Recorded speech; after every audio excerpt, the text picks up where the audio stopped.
Tapi kalau Tuhan itu adalah yang ada sebelum langit dan bumi kan, ya iyalah masa Tuhan terlambat datangnya kan, terus enak itu menerimanya itu. Makanya diantara kekalahan Fir'aun berdebat, ya Nabi Musa ya Nabi lah, juga proses ya. Nabi Musa ketika ditanya Fir'aun, wama Rabbul Alamin, Tuhan kamu itu siapa? Jawabnya Nabi Musa, Rabbus samawati wal ardi, yang menuhani langit dan bumi. Itu Fir'aun masih bisa ngeles. Saya jalan-jalan kemana-mana, yang dituhankan saya, berarti yang Tuhan ya saya dong. Ma'alim tulakum min ilahin apa? Ghairi, kata Fir'aun. Soal Tuhan kamu di langit, begini kata Fir'aun. Haman dipanggil, Haman bikinkan piramida yang paling tinggi, saya ingin melihat Tuhannya Musa. Karena kalimat la ilaha illallah itu sahlatun qoribah, kalimat yang mudah sekali, sehingga saya tidak khawatir orang Islam yang ketemu orang ateis, ketemu orang macam-macam, asal diajari kalimat ini secara benar. Terus beliau cerita, yang saya takut tuh mereka masalah perempuan dan harta, kalau iman kayaknya enggak. Singkat cerita yaitu di kitab seperti itu. Assalamualaikum warahmatullahi wabarakatuh. Bismillahirrahmanirrahim. Tabarakalladzi nazzala al-furqana ala 'abdihi liyakuna lil 'alamin nadhira. Allahumma shalli wa sallim ala habibika Mustafa Muhammadin wa ala alihi wa sahbihi asma'in, amma ba'du. Yang sangat kita hormati bersama ini ada Bapak Rektor, ada Bapak On, Bapak Rohidin, semua wakil rektor, semua yang ada di sini dan semua muhibbin, semua pecinta ngaji yang saya hormati. Meneruskan ngaji yang sempat tertunda sudah beberapa kali. Saya memang termasuk orang yang sangat menekuni ilmu seperti yang dikatakan Pak Fathul Wahid lagi, dikatakan lagi berkali-kali bahwa memang penelitian itu saya berkali-kali bilang tidak harus orang-orang pinter banget sebetulnya, karena perangkat yang disediakan Allah ini juga menyediakan untuk orang-orang bodoh, dan itu hikmah terbesar dari Islam. Jadi Islam ini bisa difahami orang pinter juga oleh orang-orang yang nggak pinter. Saya punya kenangan tentang ilmu astronomi, kita belajar falak itu jelimet Pak Fathul Wahid, jelimet sekali. Ketika ada perdebatan misalnya awal Ramadan itu Ahad sama Senin, sama lagi misalnya Ahad, Minggu sama Senin. Karena kita ini di pesantren kalau bilang Minggu itu kadang dilarang, harus bilang Ahad. Apalagi kiainya Pak Fathul Wahid di Kudus, Kiai Turehan itu fanatik, itu nggak boleh orang bilang Minggu, harus bilang Ahad. Yang lucu itu ada seorang kiai yang sangat fanatik terhadap Islam, itu nggak mau kalendernya ditulis kenaikan wafat Isa Al-Masih, karena keyakinan umat Islam bukan Isa yang wafat tapi Sibeh Isa. Itu di kalender Kudus kan wafatnya dalam kurung Sibeh Isa ya, yang menyerupai Isa. Jadi saking fanatiknya tetap menulis sesuai keyakinan. Saya teruskan. Orang kadang bilang begini, cara orang yang tidak mendalami ilmu, sama-sama kiai, sama-sama ormas Islam kok beda awal Ramadan, sehingga jadi debat Ahad atau Minggu sama Senin. Saya punya mak-mak ya, kalau orang sepuh itu yang dulu ikut buyut saya, jadi saya ini generasi kelima, itu orang itu mu'ammar, ditakdir umurnya panjang. Itu bilang gini, Gus, sebetulnya untuk tahu kalender yang benar mana itu gampang katanya, cari tanggal 15, nanti kelihatan siapa yang salah. Ternyata betul, kalau dihitung Ahad, nanti 15-nya misalnya jatuh hari apa, nanti kelihatan. Ternyata pas yang dikatakan 15 versi Ahad itu bulan belum purnama, purnamanya itu di versi mereka yang tanggal 16, berarti bener mana? Yang Senin kan? Tapi yang versi Senin ternyata betul pas 15 pas purnama. Artinya apa? Allah menyediakan perangkat untuk menguji Senin apa Ahad dengan cara awam, yaitu nunggu tanggal 15. Artinya gini, kata siapa yang tahu itu hanya orang pinter gitu, orang awam juga bisa tahu, karena agama ini milik bersama ya, milik orang pinter, milik yang tidak pinter. Sehingga dalam pola-pola Islam, di antara madhab Syadzili, madhab Thariqah Naqsyabandiyah, itu beliau di antara kampanyenya gini, kata Thariqah Naqsyabandiyah, Thariqah kami ini yastawi fistifadatiha ar-rijalu wasibyan. Popularitas Thariqah saya, mudahnya difahami ini antara orang pinter yang sudah dewasa sama anak-anak kecil ini sama. Kenapa demikian? Kalau dalam filosofi kebenaran itu ada pepatah fa innal haqqo adharu min syamsidz dhahirah. Kebenaran itu lebih jelas ketimbang matahari di siang hari. Sehingga mereka dengan mudahnya mensifati Allah misalnya adz-dzahir, zat yang begitu jelas. Kenapa Allah begitu jelas? Karena ulama dulu cara kalau dalam bahasa pondok mensifati, menstatuskan alam raya ini maujud. Maujud itu ada. Di mana-mana sesuatu yang ada itu ya diciptakan oleh yang ada. Masa ada kok menciptakan yang ada. Sehingga mereka tidak pernah tertarik sama paham komunis, ateis bahwa alam ini dimulai dari ketiadaan. Pertanyaannya adalah bagaimana sesuatu yang tiada menyebabkan yang ada. Sehingga ulama dulu pinter, sifat wajib itu apa? Wujud. Karena alam raya ini kadung wujud, kadung maujudat, maka Allah harus wujud. Berhubung wujudnya Allah itu wujud penyebab, harus kodim atau harus awal. Masa penyebab datangnya terlambat dulu yang jadi efek dari penyebab itu. Sehingga mereka dengan gampangnya mensifati Allah adz-dzahir, zat yang begitu jelas. Sehingga Imam Sibawayh ahli nahwu itu juga mengenali Allah lewat teori nahwu. Beliau bilang Allah itu siapa? Allahu a'raful ma'arif, zat yang paling mudah dikenali. Nah sehingga tadi seperti yang dikatakan Pak Rektor, sebetulnya perangkat ilmu seperti tadi menemukan bulan itu diantaranya ditemukan kalau bulan tuh nggak rata itu ya lewat teori gambar, karena sekian jarak punya akibat sekian, punya misalnya kita melihat gunung kelihatannya indah padahal di situ ya ada lubangnya, ada pohon yang tertebang, ada pemandangan yang nggak indah, tapi gara-gara dilihat dari jauh semuanya indah. Maka disarankan orang yang baru gak suka istrinya terus melihat dari jauh, tinggal minggat lah kira-kira. Kalau ditinggal minggat 2 bulan itu mesti cinta lagi itu. Kan fungsinya baru kelihatan itu. Tapi kalau dekat terus tuh mesti sama neknya lah kira-kira gitu, sama mangkelnya itu. Sehingga itu ya dipakai teori juga dalam silaturahim. Di agama terkenal ada pepatah zuruhiban tasdad hubban. Jadi ya jangan sering ketemu, nanti kamu gampang cinta. Kalau sering ketemu ya gampang bosen lah kira-kira seperti itu. Nah, kemudian teori-teori awam ini dikembangkan. Yang awam, jadi dulu orang menemukan matahari itu besarnya kayak apa, rembulan besarnya seberapa, itu dilihat setiap kita melihat mobil itu jarak 1 kilo masih kelihatan sekian meter, nanti kalau 2 kilo berkurang sekian senti, kalau 3 kilo berkurang sekian senti, terus dikalikan ya kira-kira seperti itu. Kalau rembulan masih kelihatan segede itu berarti kali sekian pengurangan tadi, terus ditemukan. Makanya kita Pak Fathul Wahid yang di pesantren yang memang serius ngaji itu di situ ada ilmu falak, itu ditemukan sebelum ada teknologi. Jadi kita tahu gerhana itu lamanya berapa, terus yang kena gerhana sisi mana, terus itu dihitung. Karena dari dulu sains ilmu itu di atas teknologi. Jadi kalau keyakinan kita di pesantren, teknologi itu hanya menyumbang nggak sampai 30%. Jadi orang bisa menemukan pesawat misalnya itu karena melempar batu, kalau masih ada tekanan batu itu tidak akan jatuh. Padahal batu itu tidak ada mesinnya, asal ada tekanan dia tidak jatuh. Terus dihitung kecepatan berapa yang menjamin sesuai itu tidak jatuh. Hanya ditemukan pesawat meskipun mau landing harus tetap banter, karena kalau tidak banter jatuh.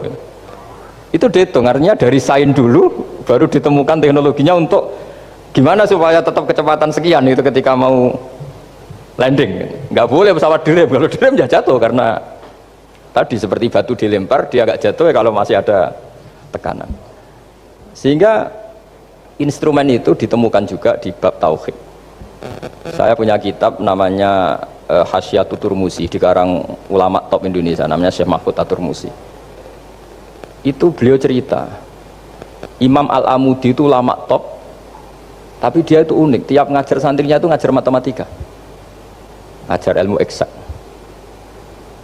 Terus ditanya, sampai muridnya itu ragu, ini guruku masuk surga enggak, ini kiai kok hanya ngajar matematika. Ya kira-kira ngajar, ya seperti mahasiswa jenengan kan, ini rektor masuk surga enggak, ngomong teknik terus gitu loh. Tapi gurunya kayaknya enggak terima, disuudoni santrinya itu enggak terima, karena beliau seorang wali. Murid-muridnya itu bermimpi. Ini penting saya ceritakan, mungkin agak aneh di dunia kampus ya, di bab ini. Kalau dalam teori kita Pak On itu, mimpi sama nyata melihat itu otoritatif mimpi. Ini yang agak aneh di ilmu pesantren. Jadi melihat jenengan langsung dengan mimpi itu otoritatif mimpi. Karena mimpi ru'yal mukmin dijamin oleh Rasulullah sama dengan 46 juz'un minan nubuwah. Jadi persennya itu besar sekali, 46% dari juz'un minan nubuwah otoritatifnya. Nah tentu tidur yang benar. logikanya gini, kata-kata kitab-kitab menjelaskan.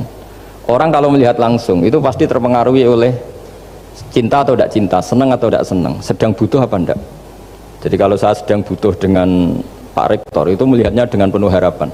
Jadi kalau saya sakit mau mati itu senang lihat dokter karena ini harapan, Rektor nggak ngefek gitu kan gitu. Tapi kalau saya politikus ngelihat ketua partai itu lebih respect ketimbang melihat dokter. Jadi gara-gara banyak kepentingan ini melihat itu nggak pernah jujur gitu, nggak pernah jujur. Jadi kebodohan manusia justru karena melihat itu kalau dalam teori kitab. Makanya kalau dalam teori pesantren itu kebalik, anna sunyamun wa idza matu intabahu. Manusia itu hakikatnya tidur, baru setelah mati bangun. Misalnya kita di dunia nganggap uang itu penting, harta itu penting, jabatan penting. Setelah kita mati ternyata yang paling penting itu hanya sujud.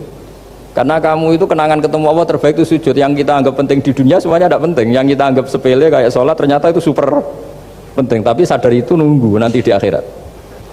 Ya saya ini termasuk syukur yang sadar sebelum sampai akhirat. Jadi termasuk orang yang beruntung lah gitu. Nah kenapa mimpi itu begitu penting? Karena tadi ketika orang tidur itu off semua, sistem sarafnya, sistem apanya off. Yang ada hanya pengendalian Tuhan. Karena dia tidak bisa mengendalikan dirinya sendiri. Apalagi kalau tidurnya benar ya tentu pakai wudhu, terus pakai doa-doa, terus menghadap kayak mayit itulah standar mayit, menghadap ke kiblat kayak posisi mayit itu. Sehingga dia ada intervensi pada dirinya sendiri, ya tidak punya keinginan dari dirinya sendiri. Kamu kan nggak bisa ingin, wah tidur ingin ketemu wanita cantik kan tidak bisa nentukan gitu. Akhirnya ya benar-benar hanya milik Allah. Apalagi kalau kita bacanya benar, terus pikirannya benar. Makanya uniknya dalam Islam adalah doa mau tidur dengan wiridan setelah sholat itu ajarannya Nabi banyak mau tidur. Wiridan subhanallah 33, alhamdulillah 33, Akbar 33 dan disempurnakan seterusnya itu ijazah Nabi kepada Sayyidah Fatimah itu untuk mau apa? Tidur. Bismika wada'tu jambi wa bismika arfa'u, sampai doanya panjang. Allahumma aljatu zuhri ilaika, panjang sekali doa mau tidur. Saya yakin jenengan tidak hafal dan tidak paling ya bismika wada'tu jambi apa? Bismika Allahumma ahyawamu. Itu sebagian ustadz bilang itu doa ngaji katanya. Gitu. Ada seorang ustadz saking mangkelnya, ibu sudah baca doa gaji belum? Tak doa bismika Allahumma ahya bismika wa amut. Wah itu kan doa mau tidur Pak Ustadz. Iya biasanya kalau ngaji tidur. Jadi doa itu kalau itu doa mau. Akhirnya mimpi itu penting karena di situ manusia nggak punya nafsu, nggak punya keinginan, sehingga yang ada itu kata Nabi itu ada sitatun wa arba'una juz'an minan nubuwah. Sehingga dulu itu mimpi itu jadi sarana betul. Kita tahu kan cerita orang-orang dulu, Fir'aun itu kurang jahatnya, kurang kelirunya. Dia mimpi ada api dari Bani Israel yang membakar kerajaannya. Dan semua pentakwilnya sepakat, itu maksudnya Anda akan dihabisin kerajaan Anda oleh bayi dari Bani Israel. Begitu juga raja zaman Nabi Yusuf, itu mimpi kalau ngalami ada 7 sapi yang gendut dimakan oleh 7 sapi yang kurus. Jadi mimpi itu sarana bahkan dari orang kafir. Karena ya tadi yang preman ya nggak ada premannya, yang soleh ya nggak ada solehnya, semua dikendalikan oleh Allah Taala pas tidur. Sehingga tidur ini menurut agama lebih otoritatif, asal dengan tidur yang benar. Jangan tidur sambil ngerokok terus terbangun karena ininya kena itu. Nah, cerita-cerita unik begini kalau tidak orang pesantren itu tidak tahu. Karena ini memang khas-khas pembalikan satu fakta yang diyakini orang banyak. Sehingga ulama dulu itu cerita, ini saya teruskan. Imam Amudi itu akhirnya murid-muridnya mimpi.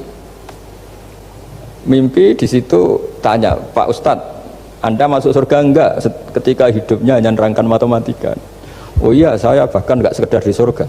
Malaikat dikumpulin Allah untuk mendengarkan presentasi saya ngajar matematika.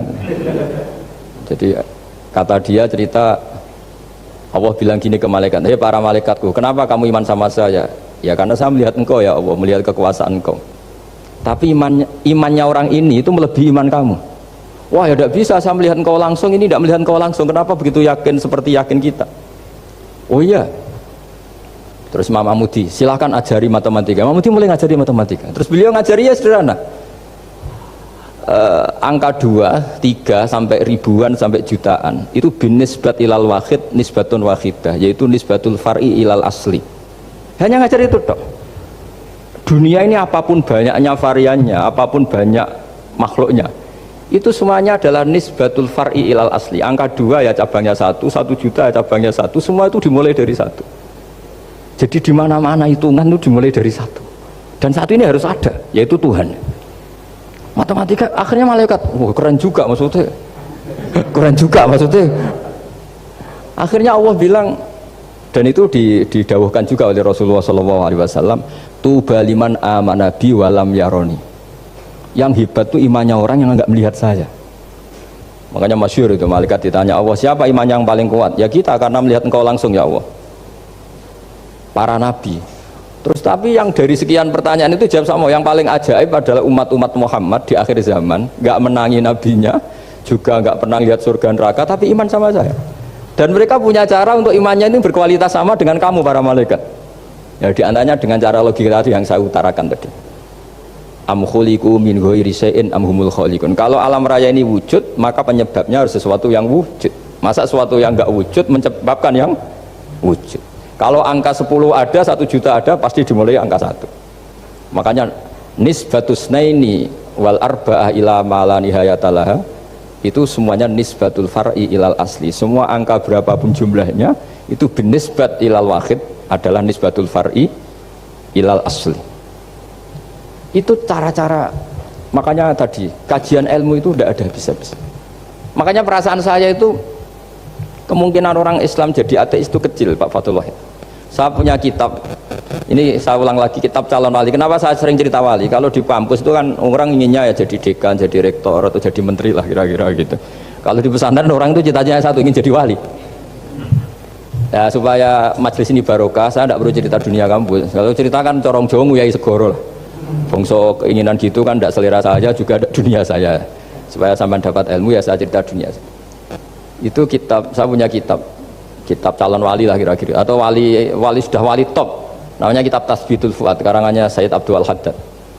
Itu beliau cerita, di antara ceritanya itu unik. Kata beliau begini, saya itu tidak khawatir orang Islam jadi murtad, apalagi jadi ateis, karena kalimat la ilaha illallah itu sahlatun qoribah, kalimat yang mudah sekali, sehingga saya tidak khawatir orang Islam yang ketemu orang ateis, ketemu orang macam-macam, asal diajari kalimat ini secara benar. Terus beliau cerita, yang saya takut tuh mereka masalah perempuan dan harta. Kalau iman kayaknya enggak. Singkat cerita yaitu di kitab seperti itu. Singkat cerita saya ketemu banyak orang yang kuliah di McGill atau kuliah di Amerika, di Jerman, mungkin di Norwegia, di mana-mana, di Australia, dan ketemu teman-teman yang di Korea Selatan juga. Mereka itu orang kebanyakan yang nyuwun sewu enggak keluarga kiai, tapi mereka enggak ada yang enggak tetap iman. Ketika saya tanya, kenapa Anda tetap iman? Padahal ada beberapa negara yang lebih stabil, lebih makmur dibanding negara yang mengklaim sebagai negara Islam. Itu cara berpikir ya sederhana. Enggak lah Gus, kayaknya kok Tuhan kok ada tanggal lahirnya? Enggak lah, kayaknya yang namanya Tuhan tuh ya awal lah. Masa pencipta langit bumi dituhani orang yang lahirnya di bumi, kayak enggak lah kayaknya. Jadi ya berpikir sederhana. Padahal ya kurang ajarnya Masya Allah. Anak ini ya dugem ya macam-macam, tapi kalau ditanya disuruh yang lain nggak mau dia. Enggak lah, kayak yang benar tetap Islam. Karena kalimat ini, yaitu tadi eksistensi Tuhan, tadi eksistensi Allah itu, la ilaha illallah itu kalimatun sahlah, kalimatun qoribah, kalimah yang begitu mudah difahami. Kenapa mudah difahami? Misalnya kita ngaji, Tuhan itu siapa? Yang menciptakan langit dan bumi. Dengan misalnya perbandingan Tuhan itu siapa? Yang lahir di bumi tahun sekian. Enak mana cara kita menerima itu? Kan keren yang menciptakan langit dan bumi. Tuhan itu siapa? Yang ada sebelum langit dan bumi. Dengan misalnya Tuhan adalah yang lahir di bumi. Keren mana? Nah, bayangkan kalau kita punya Tuhan Fir'aun, sudah mati jadi tontonan kan, terus gak keren maksudnya punya Tuhan kok seperti itu. Nah ini yang katanya Syekh Abdul Haddad, kalimat ini sahlatun qoribah. Sehingga kalimat ini pula yang kita dilatih, la ilaha illallah kalimatu haqqin 'alaiha nahya wa 'alaiha namut wa 'alaiha nub'ats atau wa biha nub'atsu insyaallah taala minal aminin. Nah, saya sebetulnya tadi datang itu tidak ingin menjelaskan ini, tapi tadi kata Pak Fathul Wahid, ilmu itu kalau dikaji tambah hari tambah mudah, karena perangkat untuk menemukan bulan itu misalnya nggak rata itu gampang sekali. Pakai teori pemandangan ya bisa, pakai teori gambar juga bisa. Kalau teori pemandangan tadi, kalau kita bisa melihat mobil 2 meter masih kelihatan 2 meter, itu dengan jarak berapa masih orisinil seperti itu. Tambah jauh tambah ada kelihatan, tambah jauh tambah. Nah ternyata setelah 5 kilo misalnya tidak kelihatan, berarti untuk jumlah 2 meter hilang per 5 kilo. Nah berarti kalau bulan masih kelihatan segitu, berarti jarak kita dan bulan kira-kira sekian ribu kilo. Itu bisa dihitung, itu tanpa teknologi. Makanya sebetulnya teknologi itu nyumbang itu nggak sampai 30%. Yang paling banyak ya sains tadi, pengetahuan itu yang kayak tadi orang menemukan pesawat, itu kontribusi terbesar tetap pengetahuan. Misalnya pesawat dari bahan ini kalau kecepatan sekian kena angin pecah enggak, tetap pengetahuan yang menopang itu. Teknologi kan paling mengantar supaya pesawat kecepatan sekian didorong mesin sekian dengan apa begitu. Nah pesantren seperti kita ya, saya ini dididik Mbah Mun, dididik bapak saya, buyut-buyut saya, kiai, itu sekali alim, yang alim betulan itu ya alim betul. Ya karena memang yang repot nih yang agak-agak dukun itu ya ribet itu. Penting rambutnya gondrong, terus terkenal gak pernah mandi, terus nanti ada orang tertentu tertarik minta doa, ini yang ribet ini, susah ini sertifikasinya susah ini karena. Tapi kalau kita ini di pesantren yang coro sertifikasinya jelas. Jadi berani jadi Gus harus bisa baca Mu'in gitu, berani jadi Kiai harus bisa baca Wahab. Aturan mainnya jelas kalau di ini. Yang repot tuh yang sebagian itu aturan mainnya tidak jelas. Terus promosinya itu pernah datangi menteri loh, pernah datangi wah ribet kalau ukuran keren tuh didatangi apa? Menteri atau pejabat. Saya teruskan ya, karena ilmu itu harus menyelamatkan kita sampai di depan Allah Subhanahu wa ta'ala. Nah, ketika kita menyifati Allah itu az-zahir, zat yang begitu jelas. Itu kalau kita kan kok begitu jelas padahal nggak bisa dilihat, terus kita sendiri tidak pernah melihat.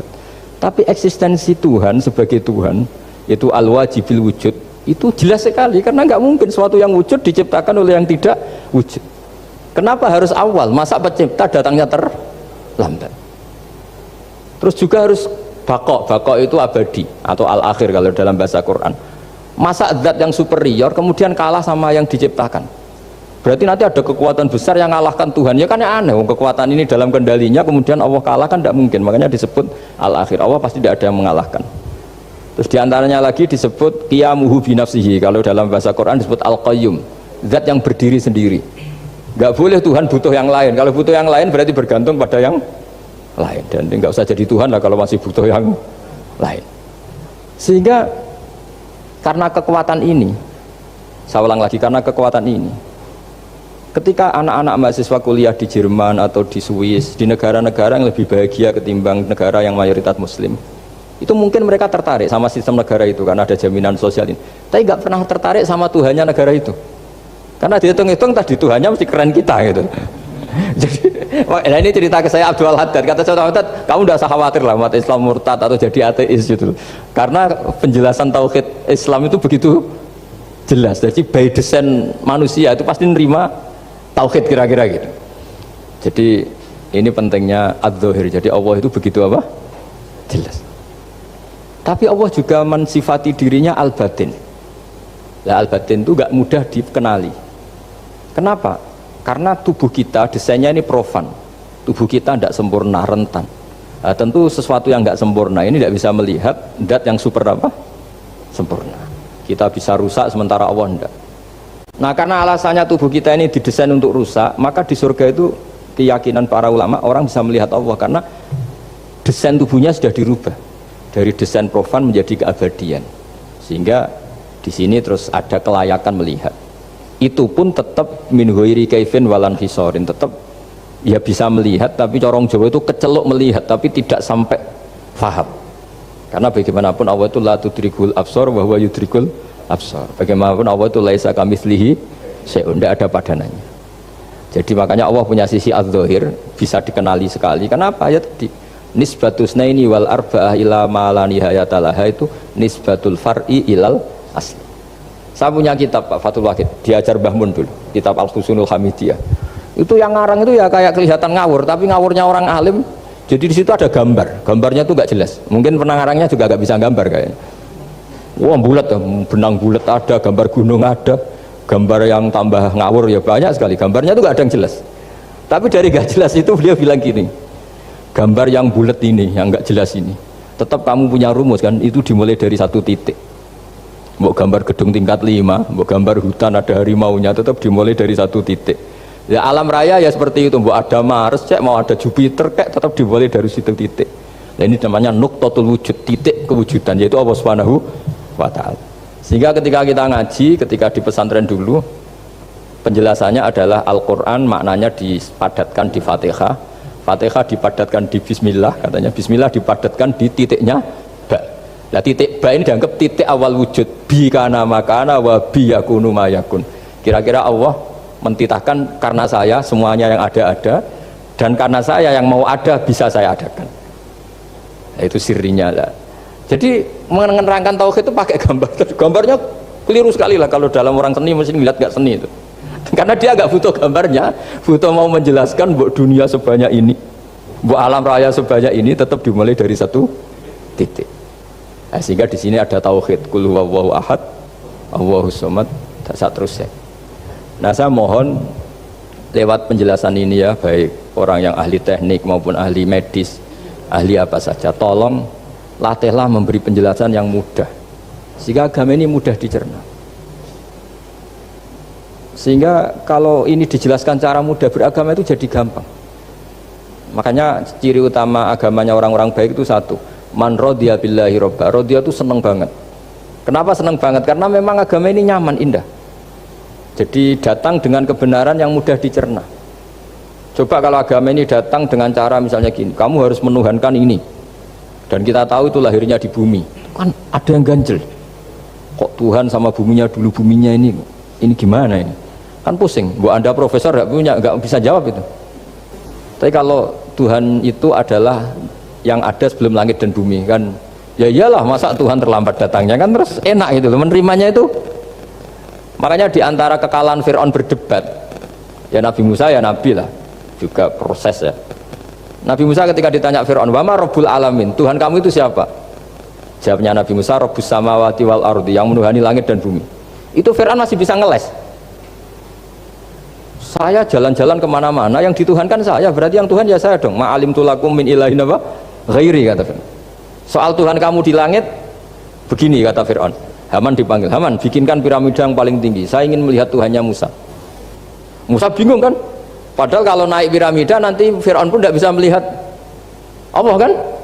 Wong yang Nabi yang kiai aja gak bisa melihat, apalagi Fir'aun. Padahal celakanya ketika dia tidak melihat Allah, dia akan mengatakan Allah itu tidak ada, ribet kan? Itu penjelasan tentang Tuhan yang sebetulnya sudah absolut lah. Rabbus samawati wal ardi, Tuhannya langit dan bumi. Tapi itu gak ngefek, di perdebatan gak ngefek. Yang ngefek adalah ketika Musa bilang gini, Rabbukum wa rabbu abaikumul awwalin, sing nuhani buyutem. Wah kaget pengawal-pengawalnya langsung do iman meskipun secara siron, secara rahasia. Iya, nah, Quran pangeran berarti buyutnya rada pangeran. Kan pangerannya putune berarti buyutnya wah ribet kan? Ya kalau Fir'aun Tuhan, bapaknya tambah Tuhan kan, mbahnya buyutnya. Akhirnya kata pengawal Quran, geblek tenan Fir'aun. Artinya apa? Kadang argumentasi yang sudah benar, yaitu Tuhannya langit dan bumi kan ya benar lah.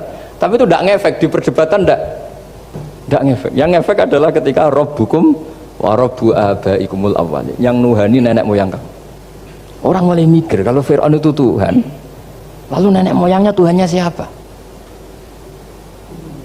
Jadi ini seninya, makanya diantara syarat Nabi, jadi Nabi itu sidik, amanat, tabligh, fatona.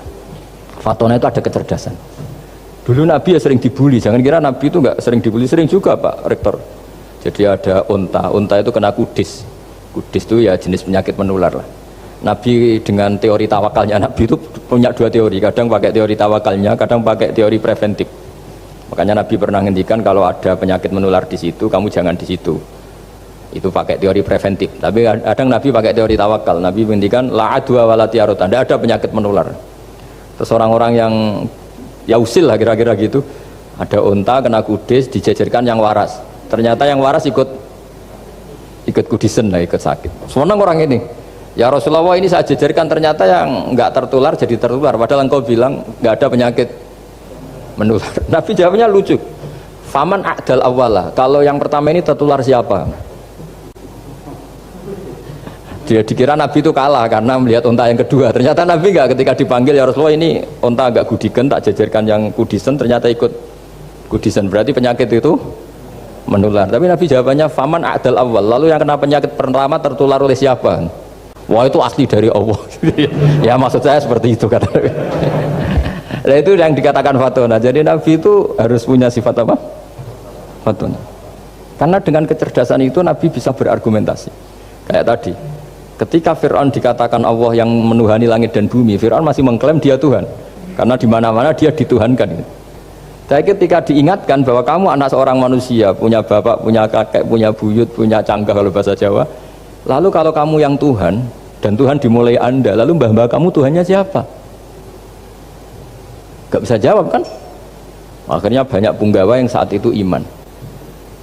Jadi iman itu bisa menghunjam kepada siapa saja termasuk yang orang-orang topnya Fir'aun. Sehingga ketika Fir'aun rapat Musa harus dibunuh besok, tangkap besok, sebagian mereka itu membocorkan informasi itu. Datang ke Musa, tadi malam kita ikut rapat, keputusannya Anda dibunuh, maka larilah kamu. Itu barokahnya iman. Artinya ya karena logika Musa lebih masuk akal, ya mereka lebih percaya sama Musa. Tapi gara-gara profesi ya tetap kerja, dan yang mulai ribet tuh mulai ribet jadi makanya kamu jangan tanya kaifa hukmul mukmin sing yukhfi imanahu, bagaimana hukumnya orang mukmin yang menyembunyikan imannya demi aman. Ya tidak usah kamu jawab. Kalau kamu jawab boleh ini kok kayak pecundang. Kamu jawab haram, pernah terjadi itu. Wa qala rajulun mu'minum min ali fir'auna yaktumu imana. Ya, ini khazanah ya. Jadi saya mohon mengkaji Islam itu harus dengan sisi-sisi yang bisa difahami orang pinter juga orang bodoh. Kata Imam Ghazali banyak itu. Karena hadatin itu harus difahami orang pinter juga orang bodoh. Terus contoh yang paling populer tentu sering saya utarakan masalah iddah. Iddahnya orang terceraikan itu 3 kali masa suci. Kalau menurut Abu Hanifah 3 kali masa haid. Orang pinter tahulah kalau perempuan sedang haid, menstruasi pasti sedang tidak hamil. Sehingga kalau dia sudah haid 3 kali ada kepastian tidak hamil. Kalau tidak hamil artinya apa? Nggak ada sperma dari zaut awal, suami pertama yang jadi anak dia. Padahal tujuan iddah adalah nanti kalau di hubungan suami istri sama suami kedua jelas anaknya suami kedua. Tapi kalau andai kan tidak ada iddah kan malam hubungan suami istri, pagi bentrok cerai, terus kawin, kumpul suami istri lagi, terus nanti anaknya itu anaknya siapa? Kan nggak jelas. Kalau sampean bisa klaim lewat DNA juga mungkin secara ilmu objektif Pak Rektor. Masalahnya juga bisa disuap kan? Saya sering dibantah orang-orang itu. Wah Gus DNA itu otoritatif karena gini-gini nggak mungkin, bohong kamu. Ya DNA-nya nggak bohong, pegawainya bisa di suap kan? Kayak nggak tahu manusia apa nggak tahu Indonesia, nggak tahu terus. Itu yang sensitif itu, yang mulai wilayah sensitif itu. Nggak tahu manusia apa kayak nggak tahu Indonesia? Manusia aja ya sudah. Berarti Anda sangat nasionalis. Jadi ribet kan? Maka dianjurkan ada iddah. Dengan iddah selesai berarti benar-benar perempuan ini baru atur rohmi, rahimnya steril dari unsur mani zaut awal. Dan kalau 3 kali masa suci itu artinya apa? Kira-kira 3 bulan. Kira-kira ya. Wal mutallaqatu yatarabbasna bi anfusina salah satu apa? Huruf. Pertanyaannya kalau 3 bulan, andai kan tidak pakai teori ilmiah, menstruasi itu sudah teori ilmiah. Ada yang tanya ke saya, Gus kenapa harus sampai 3 kali padahal menstruasi pertama pasti sudah ada hamil? Saya jawab, menstruasi pertama itu namanya keluar darah, nggak ada jaminan kalau itu haid, bisa saja keluar darah karena kaget, karena kecelakaan, karena apa. Sehingga kalau misalnya perempuan diceraikan, Gus saya sudah haid, yang jamin kalau itu haid siapa? Maksudnya keluar darah dengan makna tidak hamil. Bisa saja keluar darah kali ini faktor kaget ya, atau faktor kecelakaan. Tapi kalau sampai 3 bulan karena per bulan haid sekali, itu meskipun haidnya keliru, haid keliru itu misalnya sebetulnya itu enggak darah haid tapi darah penyakit istighathah, kan tetap kelihatan. Masa 3 bulan enggak bleeding cara Jawa? Kan mesti bentuknya tubuh sudah berubah. Artinya kata ulama-ulama, agama ini enggak bisa hanya mengacu ilmu. Kalau mengacu ilmu haid sekali sudah cukup. Tapi kenapa harus 3 kali? Karena 3 kali orang awam tahu semua kalau itu sedang hamil atau tidak hamil. 3 bulan dari dicerai kan kelihatan kalau hamil ya bentuk tubuhnya sudah rubah, kalau enggak. Intinya agama ini harus agama yang mudah difahami orang pinter juga difahami orang yang tidak pinter. Kayak tadi bulan tadi, saya juga gak ngira kalau orang goblok jadi pinter itu. Jadi ini cerita ya. Jadi supaya kita meskipun di lembaga kampus, di lembaga modern, jangan lupa tradisi-tradisi kebodohan ya diabadikan lah kira-kira itu. Karena bodoh itu kadang ya penting. Makanya kalau cerita di dunia wali itu kaca, Anda boleh gak nerima cerita ini, tapi Anda harus percaya kalau kekuasaan Allah itu tidak terbatas. Kenapa orang Madura begitu mencintai kiai? Sebetulnya niatnya ya agak baik, tapi ya baik, nggak baik tapi baik. Ada santri itu Madura, dia saking percaya sama kiai itu ya khidmah, bikin teh, masakan kiai, mijitin kiai, pokoknya waktunya diberikan semua untuk kiai. Dan dia nggak pernah ikut ujian, apalagi ujian kelulusan disertasi dokter nggak pernah dia. Kalau sekolah nggak pernah ikut ujian. Sudah ya saya ridho jadi orang bodoh, sementing ikut jenengan. Suatu saat orang ini mati, kiainya tuh pusing, waduh mati. Nah, ini di dalam alam mimpi itu, kamu boleh nggak percaya, nggak wajib percaya memang. Ini kan ada akidah, jadi tidak wajib percaya. Ditanya sama malaikat, "Marabbuka, Tuhan kamu siapa?" Jawabannya lucu, "Malaikat kamu itu gimana? Di mana-mana tanya sama orang pinter, orang bodoh kok kamu tanya?" Pusing kan malaikatnya. Di mana-mana namanya tanya, itu ya sama orang pinter, masa orang bodoh ditanya? Yang bener aja kamu. Makanya bodoh ini ya senjata, makanya ini kita kalau pinter ya alhamdulillah, kalau bodoh ya alhamdulillah kan. Bodoh itu penting. Kalau negara ini tidak makmur, yang disalahkan mesti para rektor. Gunanya apa ada rektor kalau nggak solusi bagi bangsa ini? Orang bodoh pasti nggak disalahkan kan? Nanti kalau ada hisab, kenapa Indonesia carut marut? Yang dipanggil Allah itu menteri rektor, pasti. Apa kontribusi Anda sebagai orang pinter, sebagai profesor, sebagai orang bodoh aman? Santai, nggak kena panggilan kan? Karena Anda harus bertanggung jawab. Akhirnya terus malaikat tanya, lalu yang pinter siapa? Yang di atas itu, kiainya yang nalkin itu, yang di atas itu. Walhasil kiainya itu karena wali itu denger, ya boleh cung bodoh kok terus nganti wis mati. bodoh kok kamu bawa sampai mati. Jadi kadang orang bodoh itu ya pinter tadi, malaikat tuh kamu tuh gimana? Di mana-mana tanya itu ya sama orang pinter. Orang bodoh kok kamu tanya? Ya ribet kan kalau sudah ketemu seperti itu. Nah, Nabi juga sering ngalami dialek sama orang bodoh. Kadang Nabi yang ngalah, kadang logikanya orang bodoh itu lebih gampang. Itu ada orang pencari dop itu semacam kayak biawak ya. Tapi tidak biawak, kayak semacam biawak. Itu ketemu Nabi, kamu tahu kalau saya ini Rasulullah? Tidak tahu ya. Ya kamu harus iman kalau saya ini Rasulullah. Hatta yu'mina laka hadad dab. Ya kalau hewan ini iman sama kamu ya saya iman. Ribet kan ukurannya itu. Waduh, untung Nabi betul.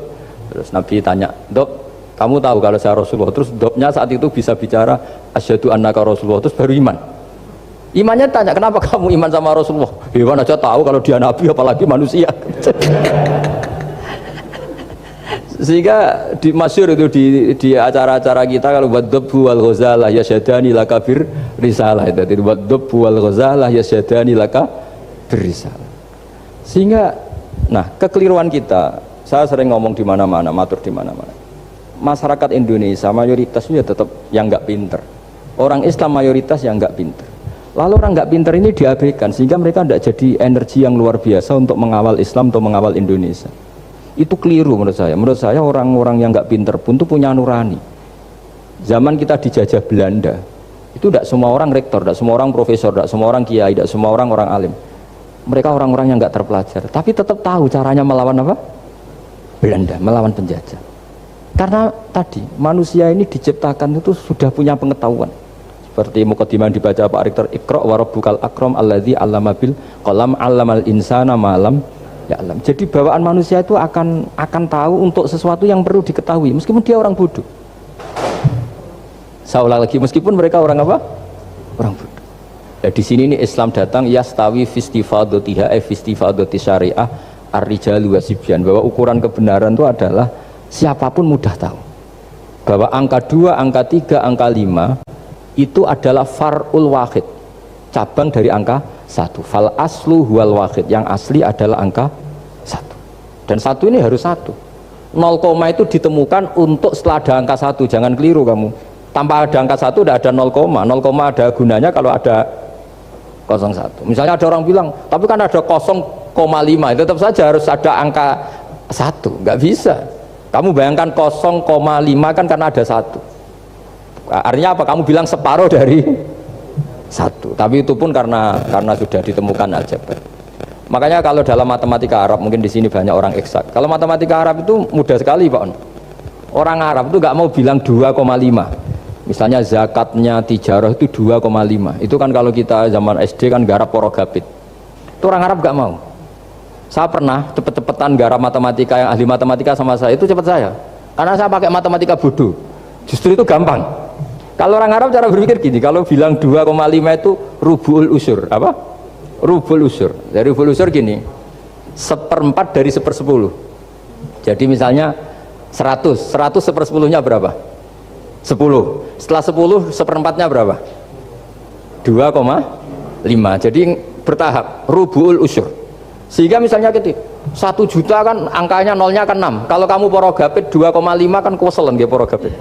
Kalau orang Arab gampang, 1 juta 1/10-nya berapa? 100. 1/4-nya 25. Berarti 2,5-nya 1 juta 25.000. Orang Arab bilangnya rubul usur. 1/4 dari 1/10. Jadi di 1/10-kan dulu baru di 1/4. Jadi lebih cepat. Sampai pakarnya tanya, Gus kok bisa gini? Wah, aku anak kiai ngawur ya. Saya ini, makanya banyak orang pesantren itu pintar matematika. Sebetulnya matematika yang model, ya sebenarnya kayak agak model bodoh itu. Tapi itu gampang, orang awam gampang. Kalau kita kan enggak, misalnya zakatnya zuru, zakatnya tanaman itu 1/10 atau 1/20. Kalau orang Arab enggak mau 1/10 atau 1/20. Berarti kalau 100 ton atau 100 kintal berarti berapa? 10 atau 5 kan? 1/10-nya 100 berapa? 10. Kalau 1/20-nya 5. Kalau hitung-hitungan di fikih zakat orang modern kan 1/10 atau 1/20. Kalau orang Arab nggak mau bilang gitu. Zakatnya zuru itu al-usur 1/10. Berarti per 100 ton misalnya 10. Atau nisful usur, separuh dari 1/10. Jadi nggak mau bilang 1/20. Usur atau nisful usur. Gampang mana coba? Ya kan, usurnya kan 10. Kalau nisful usur 5 atau 1/20. Daripada gawe porogapit, wah seruat. Jadi kita ini yang kelihatan goblok matematikanya ya pinter juga gitu. Meskipun ya tetap goblok karena ada anak kuni gitu. Sehingga di pondok itu ya dulu diajarkan faraid, falak itu ya gampang sekali karena memang hitungan Arab itu. Kalau bilang 2/3 itu sulusani apa? Jadi 6. 2/3-nya 6 berapa? 6 sulusnya berapa? Sepertiganya 2. Nah, sepertiga itu sepertiga 2 kali. Berarti berapa? 4. Ya, 6 itu 2/3-nya kan? Pokoknya bahasa Arabnya sulusan. Kalau orang terjemahnya berapa? Kalau orang 2 kali sepertiga apa? 2/3. Sulusan itu 2/3. Nah, itu kalau orang Arab bilang nggak 2/3, sulusani. Sepertiga 2 kali. Jadi 6 di sepertiga dulu 2. Nah 2 itu 2 kali. Berarti berapa? 4. Jadi itu. Nah Quran itu ya kira-kira gitu. Jadi kelihatannya goblok, tapi itu pinter gitu. Yang porogapit kelihatannya pinter, tapi tidak pinter. Ukuran orang pinter yang mempermudah yang sulit, jangan mempersulit yang mudah kan itu. Makanya saya bilang ini yang pinter yang mana itu. Nah, saya kembali lagi ke tadi. Jadi agama ini datang dengan sebegitu mudah. Sampai matematika yang katanya sulit, itu matematika Islam itu mudah sekali karena tadi. Misalnya kalau 1 miliar zakatnya 2,5% berapa? Kan pusing kan? Tapi kalau kamu pakai teori rubul usur 1 miliar, usurnya 100 juta. 1/4-nya 25 juta. Berarti per 1 miliar. Gampang mana coba sama ngomong itu? Nanti ada yang nyeleduk, gampang kalkulator Gus. Ya ribet lagi kan kalau kalkulatornya pas hilang. Atau pas dipakai anaknya belajar daring, ribet kan HP-nya. Jadi ini cerita ya. Jadi seperti yang dikatakan Pak Rekro tadi, sebetulnya ciri utama ilmuwan atau ulama atau profesor atau doktor itu usahakanlah yang mudah itu, yang sulit itu menjadi apa? Mudah. Yuridu wa bikumul yusra wa la yuridu bikumul usra. Sehingga kata Imam Al-Amudi, dia menjadi wali besar itu justru karena belajar tauhid. Yang dari belajar matematika tadi, dari matematika dia tahu bahwa angka berapapun jumlahnya itu binisbat ilal wahid, itu semuanya nisbatul far'i ilal asli, semua itu cabang dari satu.